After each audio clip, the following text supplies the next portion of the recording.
हम तीनों निर्दलीय विधायक यहाँ पहुँचे और अभी हमने स्पीकर साहब से जो है बातचीत मतलब मुलाकात हुई है और जो मीटिंग जो है वो 2:30 बजे तक एडजर्न की गई है। 2:30 बजे जो है हम जो है रिप्लाई देंगे, क्योंकि आज ही हमारी जो पिटीशन जो थी वो हाई कोर्ट में भी आज ही जो है उसके ऊपर चर्चा हुई है और अगली तारीख जो है हमें 24 तारीख की मिली है। तो हमने जो है स्पीकर साहब को जो रिप्लाई देना है बेस्ड ऑन आवर डिस्कशन, आज जो हमारे हाई कोर्ट में जो चर्चा हुई उस बेस पे हमें जो है उसका रिप्लाई भी उसी हिसाब से देना था। तो अब रिप्लाई रेडी है और 2:30 बजे जो है हम अपना रिप्लाई स्पीकर साहब को तीनों विधायक जो है सौंपेंगे। हाई कोर्ट में क्या चर्चा हुई? हाई कोर्ट में यही चर्चा हुई कि जब हमने अपना इस्तीफा अपने मर्जी से दिया है और विलफुली दिया है, बिना किसी दबाव के दिया है, तो इसको जो है इमीडिएटली 22 तारीख को जब हमने दिया था तो 22 तारीख को ही इसको एक्सेप्ट कर लेना चाहिए था, उसी तारीख को एक्सेप्ट कर लेना चाहिए था, जो अभी तक नहीं हुआ। और ऐसे भी मुझे जो कॉन्स्टिट्यूशनली जब हमने देखा कि इस पर कोई नोटिस इशू नहीं होना चाहिए था, फिर भी अगर नोटिस इशू हुआ है तो जो भी इनके डाउट्स हैं उन डाउट्स को हम क्लियर करेंगे और आज ही क्लियर करेंगे। और 2:30 बजे जो है हम रिप्लाई में सारे डाउट जो उनको क्वेश्चनर्स थे उसको हम जो है क्लियर कर लेंगे। क्या उम्मीद कर रहे हैं?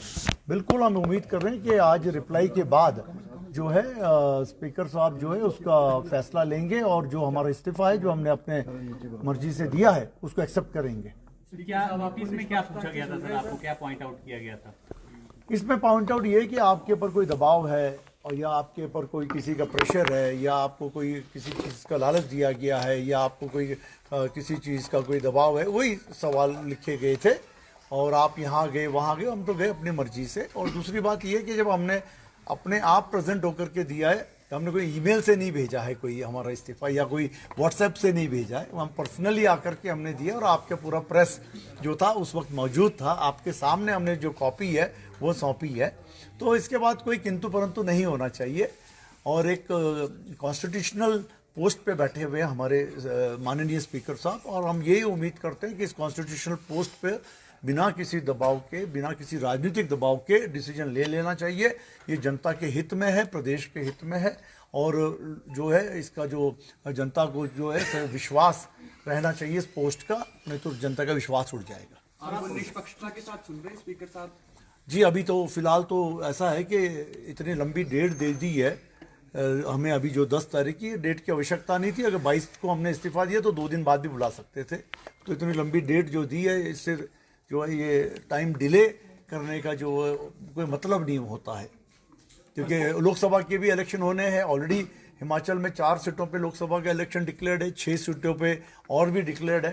तो जो भी है फैसला जल्दी होना चाहिए, बार बार इलेक्शन होना भी ठीक बात नहीं है, तो जो भी फैसला है अभी हो जाना चाहिए। अब आप कोर्ट में चले गए हैं तो ऐसे में क्या आपको लगता है कि इसके ऊपर कोई फैसला देंगे? जी बिल्कुल सर, क्योंकि सुप्रीम कोर्ट का कर्नाटक के इसमें भी एक केस था, मिजोरम में भी था, जहां पर कोर्ट ने स्पीकर को निर्देश दिए थे कि 1 दिन में फैसला दीजिए आप।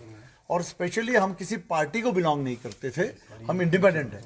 आज भी जो है हम तीनों जो है हमने 22 तारीख को जो दिया एज ए इंडिपेंडेंट दिया, अभी हम किसी पार्टी को बिलोंग नहीं कर रहे, जो हमारे पर कोई पाबंदी नहीं है, कोई हमारे पर बंदिशें नहीं है। तो जो भी है फैसला जो है तुरंत दे देना चाहिए। जयराम ठाकुर आपके साथ थे इस्तीफे के दौरान, तो सत्ता पक्ष सवाल खड़े कर रहा है कि जयराम ठाकुर का वहाँ क्या काम था, तब तो आप भाजपा के मेंबर भी नहीं थे। सर कोई भी आ सकता है, कोई भी जा सकता है, किसी पे पाबंदी नहीं है कि कोई आए या कोई ना आए। इसमें कोई कानून में लिखा नहीं गया कि कोई आए या कोई ना आए, कोई भी आ सकता है।